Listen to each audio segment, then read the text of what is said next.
Welcome back. Let's take you to one of our top stories at this hour. Police affirming that the illegal miners in Stilfontein are not trapped underground, and that's after 14 Zamazamas, including a 14-year-old, resurfaced overnight and were arrested at Shaft 10, which is linked to Shaft 11, where hundreds others are believed to still be underground. The police spokesperson, that's Athlenda Mathe, says others ran back into the shaft when they noticed that officers were present there. Mathe says their suspicions that some of them are heavily armed have also been confirmed. Watching developments for us in Stilfontein is SABC News reporter Tebogo Pakedi, who joins us now live. Tebogo, are you able to let us in on what you've been able to ascertain given these latest developments there?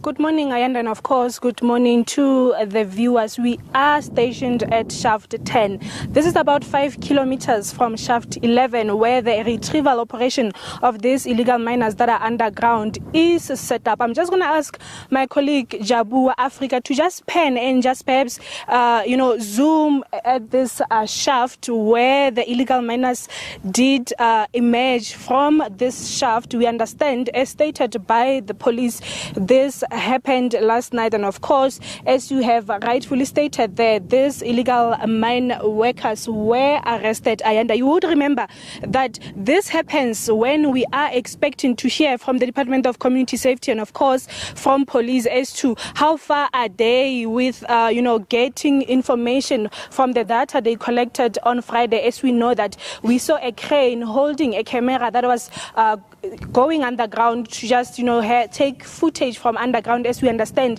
they are trying to assess underground Shaft 11 to ascertain themselves with the risk of the shaft, the number of illegal miners underground, and of course the state of their health, as it is believed that some of them might have lost their lives. Ayanda. Yeah, and that was what I was going to ask you next, Tebogo. What do we know about that operation? I mean, there had been a number of phases announced, including one where a camera was sent down to try and ascertain how safe it is to send officials down there. I'm not able to hear you, Ayanda. However, I'm just going to unpack what is expected to be happening today. But just to give you a background, that this week is week 2 since we saw government taking over the operation. You would remember that prior to that, we saw community members volunteering to, retrieve some of the illegal miners underground. We understand that they retrieved just about 10 of them and one body. And we've seen many of them really bemoaning the slow pace of the government operation as far as retrieving these illegal mine workers is concerned.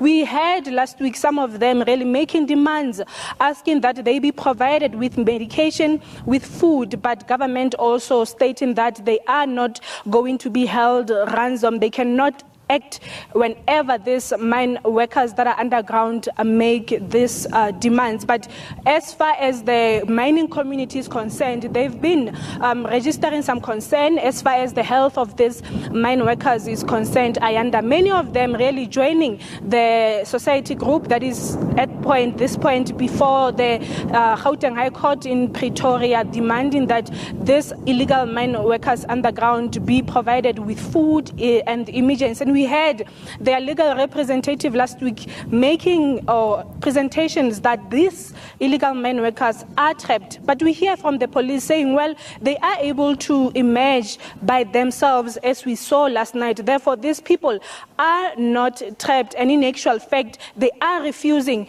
to emerge from underground, even though the government now have to use their own resources to ensure that they are on the surface. But of course, we'll hear from government what will happen today. As when we spoke to the Department of Community Safety, they were saying that they are analyzing the data they collected from underground.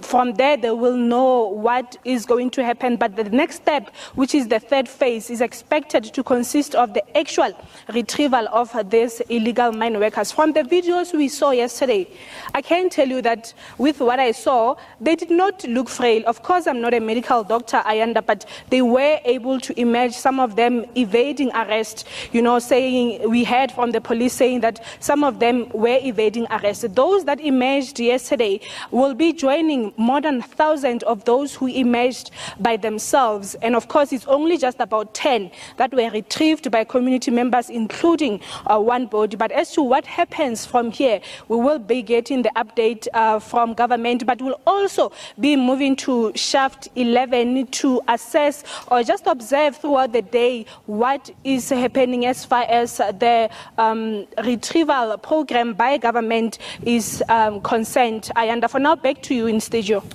All right, Tebogo Pakedi, for now, thanks very much indeed. Tebogo reporting live there from Stilfontein in the northwest.